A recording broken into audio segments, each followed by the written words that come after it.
en la entrada del programa del día de hoy, y es que Bolsonaro gana la segunda vuelta en Brasil y se convierte ya en el presidente electo de esta nación. El resultado ofrecido por el Tribunal Superior Electoral de Brasil ubica a Jair Bolsonaro con el 55,2% de votos contra el 44,8% de su contrincante. El ultraderechista Bolsonaro fue electo presidente de Brasil con esta cantidad de votos que ha cuantificado la autoridad electoral de esa nación, en contraposición de su contrincante de izquierda. Según datos oficiales, tras el cómputo del 99% de las urnas, vamos a cambiar el destino del país. Sabíamos por dónde estábamos yendo. Ahora sabemos para dónde queremos ir. Mi querido pueblo brasileño, muchas gracias por la confianza. Esto lo dijo Bolsonaro en su primera manifestación pública como mandatario electo. Ganó la derecha, señores, cambió el rumbo en Brasil y a el régimen venezolano se le sigue poniendo pequeña la cosa porque obviamente sus vecinos los tiene, pues obviamente, de enemigos en este momento porque son enemigos de las dictaduras y eso es lo que está ocurriendo en Venezuela. Tenemos que hacer pausa, ya venimos con más de Dígalo Aquí.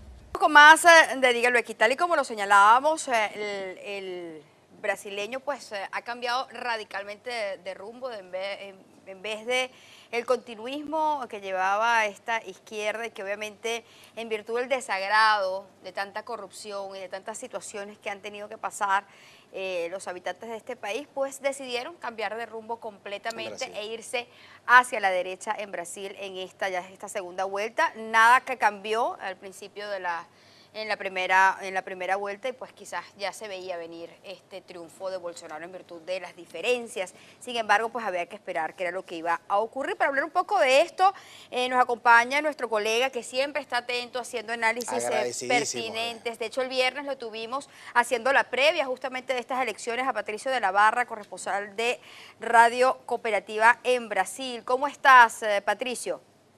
Muy buenas tardes, Yatsu. Buenas tardes, José. Es un gusto poder conversar nuevamente con ustedes en esta nueva república que se inicia acá en Brasil. ¡Wow! Así es. ¡Qué bueno! Celebramos desde acá también. Patricio, coméntanos un poco las impresiones, lo que se puede evaluar luego de las primeras palabras del ya presidente Jair Bolsonaro en función del rumbo que vaya a tomar de ahora en adelante Brasil, sobre todo porque el brasileño apostó a un cambio de timón de 360 grados. Exactamente, tú lo has dicho. Yo creo que Jair Bolsonaro, presidente electo, que debe asumir el 1 de enero, que ya está formando un equipo de 50 personas para tratar de la transición junto al gobierno actual, que le ha brindado todas las posibilidades para que él se instale con este grupo importante de colaboradores. Tiene varios, yo diría, tiene, no sé, una carga muy fuerte y muy grande de compromisos que asumió y los más importantes desafíos son a corto plazo recuperar la economía, esto tomando medidas yo creo que van a ser un poco impopulares, por ejemplo la aprobación de la reforma de la previsión social, una reforma tributaria y una reforma laboral más completa que la que se hizo hace algún tiempo atrás. Y después pacificar y reconciliar a los brasileños que están más divididos que nunca. El Partido de los Trabajadores y la izquierda van a hacer una fuerte resistencia al gobierno de Jair Bolsonaro y ya advirtieron que el próximo martes van a salir en una protesta, una de las primeras protestas, y él ni siquiera ha asumido el poder. Imagínate lo que va a suceder en enero cuando comiencen a hacer esta reestructuración y a tomar estas medidas un poco más amargas que son necesarias, absolutamente necesarias, para que el país vuelva a recuperar la economía y vuelva a crecer, ¿no? Patricio, eso es algo a lo que quería abordar antes de que lo desempolvaras en este caso. Esta situación de lo que es la oposición y lo incómoda que puede resultar quienes ya acostumbrados a un régimen que se ha extendido por bastante tiempo, se encuentren con una manifestación democrática, con una mayoría que ha hablado a través del voto y con procesos que dan ya por sentado cuál es el cambio de timón. ¿Qué se puede esperar? Es decir, una oposición por vía legislativa que vaya a entorpecer las decisiones desde el Poder Ejecutivo, o una oposición que, como lo acostumbra en Venezuela, en este caso el régimen y sus adeptos, ejercer la fuerza en la calle y cambiar a la fuerza lo que puede ser el dictamen de decisiones de gobierno en distintos niveles. Sí, yo creo que la situación es bastante diferente a la que se produce en Venezuela, porque allá tú tienes una institución que está totalmente dominada por Nicolás Maduro, que no es la persona más adecuada para manejar cualquier tipo de situación, cualquier tipo de país. Acá no, la situación es a la inversa. Yo creo que más se va a dar este enfrentamiento en el Congreso, porque el Congreso está pulverizado, son 30 partidos los que funcionan ahí, y Jair Bolsonaro dejó muy claro que él no va a negociar, no va a hacer este intercambio de favores como se hace normalmente y como se ha hecho en los gobiernos anteriores, donde Lula da Silva negociaba con un partido, le daba o dinero, como se creó el Mensalón, o le daba cargos en los ministerios. De 15 pasó para 26 y llegó a tener 35 ministerios el Estado. Bolsonaro propone reducir el tamaño del Estado. Paulo Guedes lo dijo hoy, el economista que va a encargarse del Ministerio de Hacienda, que va a reducir el gasto público, va a intentar no pagar esa cantidad de intereses que está pagando el país en estos momentos, que es absurdo. Dice que se paga un plan Marshall por año. Entonces, esas cosas, el país ya no tiene condiciones de mantenerse en esa situación. Es decir, la crisis económica en estos momentos, si no hay medidas fuertes y rápidas, va a aumentar, y va a aumentar el gasto público, va a aumentar la deuda interna, la deuda externa, y Brasil va a quedar, te digo, una crisis mucho mayor que la que enfrentó en la década del 70, cuando había una inflación galopante, cuando teníamos una inflación de 80, 90, hasta 100% al mes. Entonces, si no toman medidas ahora correctivas, se va a hacer muy difícil. Ahora, en las calles yo no lo veo tanto así, porque son grupos menores. Por ejemplo, el PSOL es un partido que sacó el 0.3% de la votación, es decir, la militancia de ellos es ínfima, es mínima, y es fácilmente de controlarla. Ahora, lo que no puedes controlar tú es el Congreso. El Congreso va a ser muy complicado. Tiene apenas 20 diputados que son fieles. Ahora aumentó un poco más la bancada, llegó a 52 más o menos. Y en el Senado la situación es un poco peor, porque ahí solamente tiene 19 a 22 más o menos senadores que son fieles y que responderían o lo ayudarían por lo menos a aprobar estas medidas antipopulares. No le toca fácil porque son medidas muy fuertes, y sobre todo que la izquierda, si algo sabe hacer, es oposición. No saben hacer gobierno, no saben realmente llevar un país, pero sí saben cómo destruirlo. Patricio, hablando justamente de la izquierda, el señor Bolsonaro durante su campaña tuvo un discurso muy frontal, muy fuerte contra el régimen de Nicolás Maduro, viendo que ya con este triunfo se le va cerrando un poco más el camino a Nicolás Maduro en función de sus vecinos. Pues Colombia ha sido bastante tajante, de hecho no lo invitaron para la toma de posesión porque no lo reconoce como gobierno. ¿Bolsonaro tendrá una postura parecida a la del señor Iván Duque en Colombia? Bueno, yo creo que sí, porque a pesar de que Maduro, primero que lo había criticado duramente durante la campaña, se había alineado mucho con Fernando Haddad había acusado muchos a través de las redes sociales, mucho WhatsApp y mucho Twitter con él. Me parece que después también el propio Haddad se alejó un poco, se despegó tanto de Nicolás Maduro como de Lula da Silva. Y eso no le cayó muy bien a la gente más radical del Partido de los Trabajadores y a la izquierda mucho menos. Pero Bolsonaro desde un principio tuvo una actitud muy crítica, incluso es más, va a ser uno de los primeros países a los cuales le va a cobrar la deuda que tiene con el BNDES, el Banco de Desarrollo Social de Brasil, que es una deuda altísima de más de 1.000 millones de dólares. Entonces se lo va a cobrar, y dijo que debería tener buenas relaciones con todo el mundo, pero primero está la parte comercial. Solucionar esos problemas, le va a cobrar a Cuba también, ya lo colocó en el papel, le va a cobrar a Cuba, a Guinea Ecuatorial, que también es otro país donde hay un dictador, y les va a cobrar. Dice que él no tiene compromiso con ninguna de estas naciones de corte socialista que tiene una deuda muy grande con Brasil. Entonces él dice que lo va a cobrar primero, arreglar eso, y después veremos si más adelante, decía Jair Bolsonaro, podemos mantener una relación dentro del Mercosur que podría ser revitalizado, pero sin un direccionamiento ideológico. Quiere el Mercosur solamente en el aspecto comercial, en el aspecto social, que los países se unan, que haya un intercambio de mercaderías dentro del Mercosur, que haya la posibilidad de negociar en conjunto con otros países, con otros bloques comerciales, pero no quiere, y lo dejó muy claro, cualquier tipo de interferencia ideológica.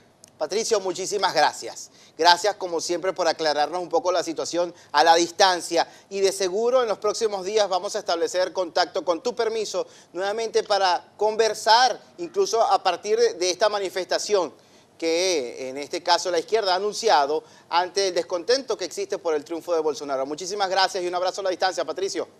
Igualmente para ustedes dos ahí, que estén muy bien y un buen programa, que continúen de esta misma forma y dejando muy satisfechos a los telespectadores ahí. Muy buenas noches. Gracias. Muy buenas noches. Gracias, Era Patricio. Patricio de la Barra, corresponsal de Radio Cooperativa en Brasil, hablando justamente del triunfo de Bolsonaro y cómo se le cierra el escudo a Nicolás Maduro y sus 40 ladrones. Hacemos pausa, ya venimos con más. Amigas y amigos, continuamos en Dígalo Aquí.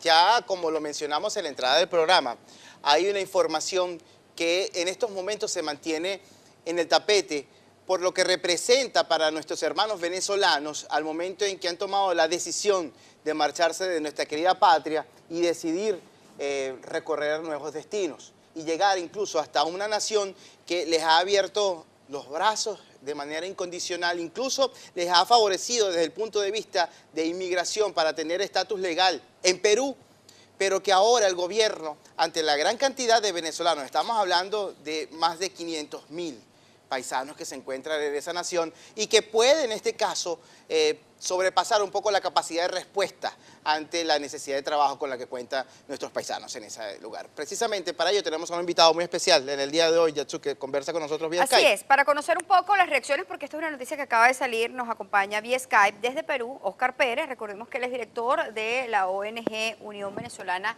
en Perú. Oscar, qué bueno poderte tener. Coméntanos un poco la situación de lo que acaban de anunciar, en donde pues se dejará de dar el permiso temporal de permanencia, o por lo menos se va a dar hasta el 31 de octubre, y qué es lo que cuál es la información que hay que darle justamente a los venezolanos en función de esto.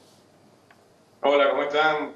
Buenas tardes y por supuesto buenas tardes a toda la audiencia del Venezolano TV. Bueno, sí, efectivamente, tal como se ha venido informando de hace algunos días atrás, luego de lo que fue la modificación del Decreto Supremo 001 del 2018 del Ministerio del Interior, mediante el cual se acortaron los plazos para la tramitación del PTP, los cuales inicialmente estaban pautados para ser todos aquellos venezolanos que ingresaran hasta el 31 de diciembre de este año y podrían tramitar su PTP hasta el 30 de junio del año 2019. Bueno, con esta modificación se han recortado los plazos y solo los venezolanos que ingresen hasta el próximo miércoles 31 de octubre podrán tener la posibilidad de tramitar el permiso temporal de permanencia hasta el 31 de diciembre de este año a la medianoche. Sin embargo,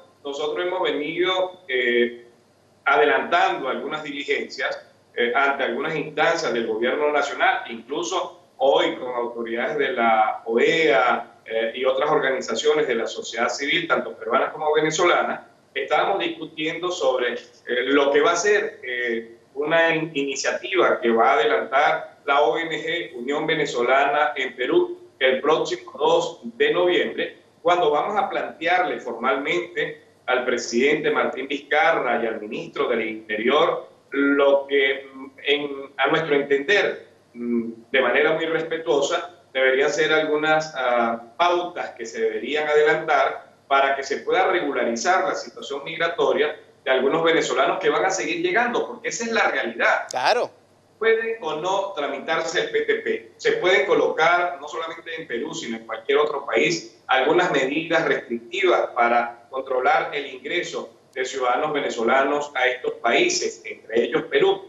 Pero con PTP, sin PTP, con refugio, sin refugio, con pasaporte, sin pasaporte, los venezolanos van a seguir protagonizando este éxodo masivo huyendo de la grave crisis que hay en Venezuela. Ahora, es una realidad y los venezolanos están huyendo, no es que están haciendo turismo internacional o quieren ver cuál país les gusta más. Es cierto lo que tú dices, sin embargo también parte de las declaraciones del presidente es que decían que a partir del 31 de octubre van a hacer una evaluación en buscar un equilibrio entre la solidaridad que ha tenido Perú con los venezolanos y la posibilidad real de dar ayuda a los venezolanos. ¿Cómo evalúan ustedes que están allí, que han sido parte de esa diáspora, que han sido recibidos bajo este programa? ¿Cómo evalúan hacer un equilibrio? Porque hay una realidad. Quizás el país no tiene la capacidad de albergar a tantas personas extranjeras en búsqueda de, obviamente, de una nueva vida, como lo están haciendo los venezolanos. ¿Cómo buscar un equilibrio ante esto, Oscar? ¿Qué es lo que han evaluado como organización? Claro, pero además yo agregaría que fui yo el proponente de este proceso de regularización migratoria masiva para los venezolanos en el Perú, y que cuando le propuse al presidente Pedro Pablo Kuczynski, que le entregué personalmente en una reunión bien interesante lo que era nuestra propuesta y cómo se podía adelantar, lo hacíamos preocupado porque para ese momento, hace 2 años atrás, habían unos 5.000 venezolanos en situación migratoria irregular en este país. Hoy día somos 510.000 venezolanos que nos encontramos en el Perú, y creo que hay algunas cosas, y ya lo hemos venido planteando de igual forma, de manera muy respetuosa al señor canciller Néstor Popolizio, que pudiesen evaluarse, adelantar, como por ejemplo el plan de asimilación productiva que le hemos presentado al gobierno peruano, mediante el cual lo que estamos planteando es que frente al déficit real que hay en algunas áreas específicas, en regiones específicas del país,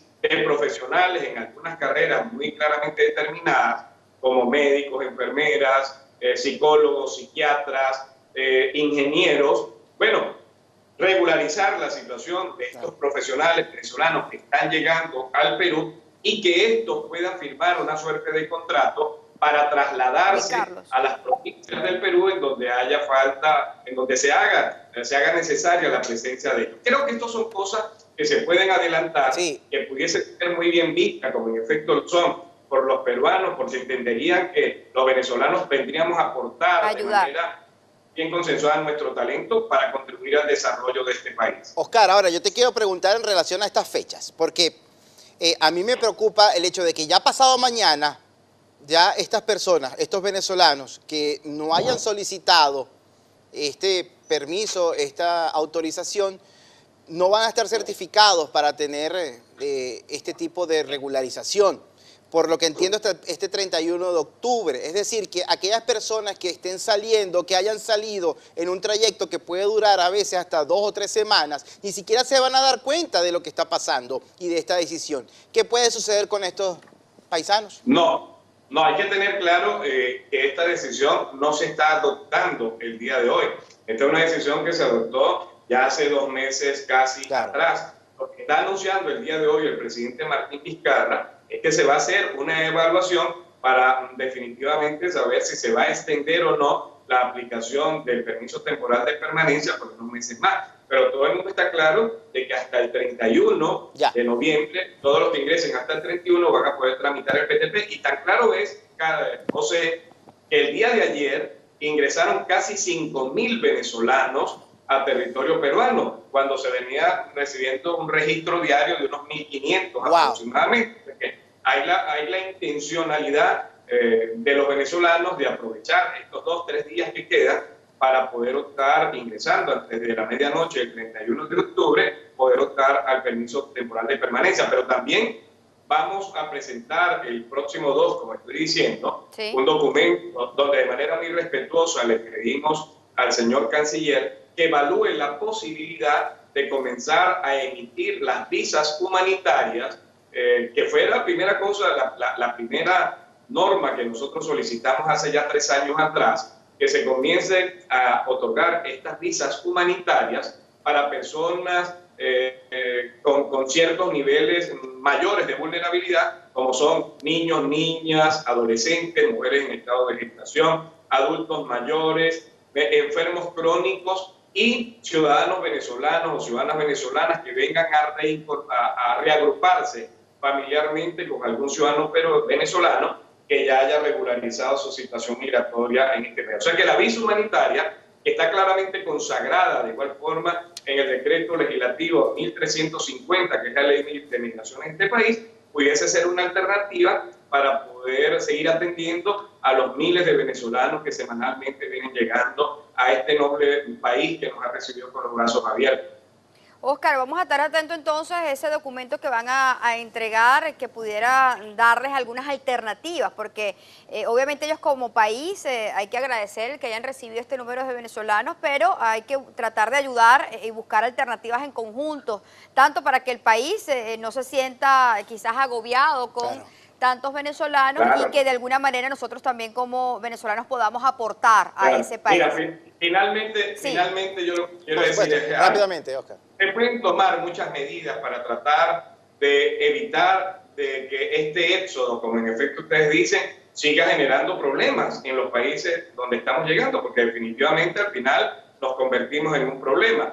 La única medida que efectivamente va a detener este éxodo masivo de venezolanos, y en el cual todos tenemos que cerrar fila, no solamente los venezolanos, sino todos los gobiernos democráticos de la región, es la salida de Nicolás Maduro del poder. Es la única solución que puede definitivamente acabar con este éxodo masivo venezolano y que al contrario el éxodo sea para regresar a la patria, para entre todos comenzar a construir el país que queremos y merecemos además.